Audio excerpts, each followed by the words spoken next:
या देशामध्ये सत्ता कुणाचीच अजेय नसते. एके दिवशी तुम्हाला सगळं बांधून घरी बसावं लागतं. आणि या दृष्टिकोनातून मित्रांनो, देशाच्या राजकारणाला आता सगळ्यात मोठा हादरा ठाकरे बंधूंनी लावल्यामुळे मोदी शहा यांच्या सत्तेला सुरुंग, केंद्रातलं सरकार अखेर कोसळलं.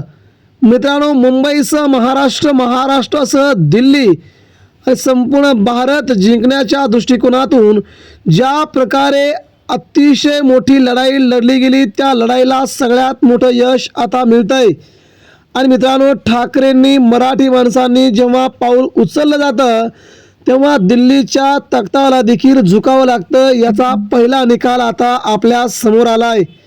मित्रांनो, नेमकी बातमी काय आहे? उद्धव ठाकरे यांच्या शिवसैनिकांचा राज्यातील सामान्य नागरिकांचा प्रचंड मोठा विजय. तर मुंबईतून मातोश्रीवरून आलेली सगळ्यात मोठी खबरबात ही बातमी शिवसेनेसाठी आणि एकूणच महाराष्ट्राच्या राजकारणासाठी, देशाच्या राजकारणासाठी तेवढीच महत्त्वाची आहे जेवढी या देशाला शिवसेनेची, या देशाला ठाकरेंची आवश्यकता आहे. मित्रांनो, संबंध देशभरामध्ये उद्धव ठाकरेंचं नाव अगदी आत्मविश्वासानं आणि अगदी छाती ठोकपणे घेतलं जातं आहे. त्याच ठाकरेंनी आता ही लढाई जिंकलेली आहे. नरेंद्र मोदींच्या सत्तेला सुरुंग लावला असून गेल्या 12 वर्षामध्ये जे कुणालाही जमलं नाही ते एका मराठी माणसानं, उद्धव ठाकरेंनं आणि अभिजित दिपकेनं करून दाखवलं आहे. आणि या दृष्टिकोनातून धर्मेंद्र प्रधान यांचा राजीनामा येतो आणि भाजपमध्ये अंतर्गत बंडाळीला सुरुवात होते.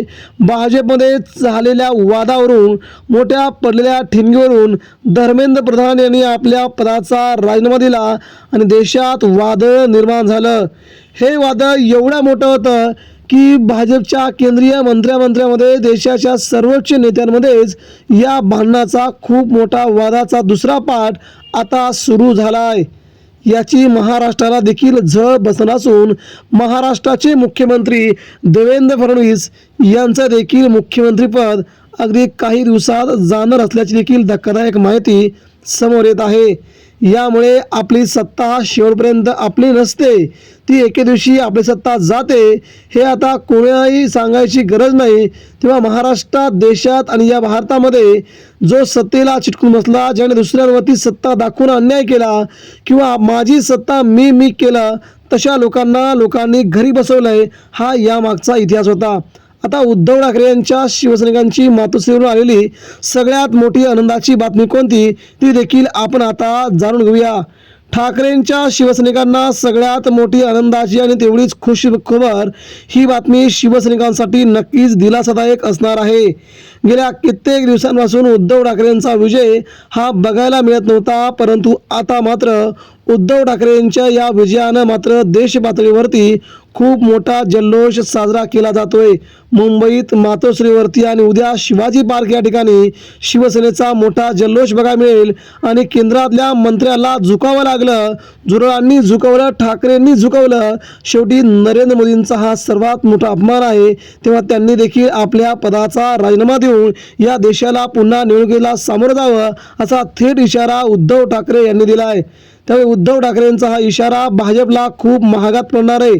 पुढील काही काळामध्ये केंद्रातलं सरकार, अवघ्या 1 महिन्याच्या कालावधीमध्ये केंद्रातलं देखील सरकार जाऊन नरेंद्र मोदींसह अमित शहा यांची देखील या पदावरून हकालपट्टी तय झाल्याची देखील माहिती आहे. त्यामुळे केंद्रात आता वेगवेगळ्या हालचाली घडत आहेत.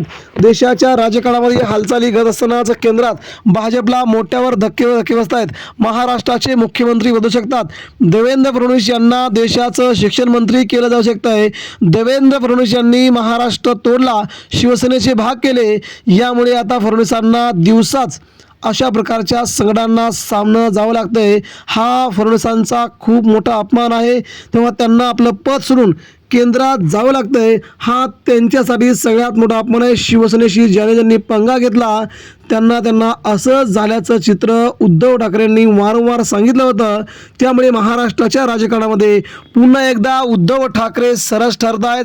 देवेंद्र फडणवीस, एकनाथ शिंदे यांच्यासह सर्वच राजकीय नेत्यांना ठाकरेंनी मात्र आपली चुणूक दाखवून या देशाच्या राजकारणामध्ये ठाकरे अजूनही कसे किंग मेकर आहेत हे बनवून दाखवलंय. तेव्हा आगामी काळात केंद्रातील सत्ता उलथवल्याशिवाय उद्धव ठाकरे शांत बसणार नाहीत ही देखील तेवढीच माहिती आहे.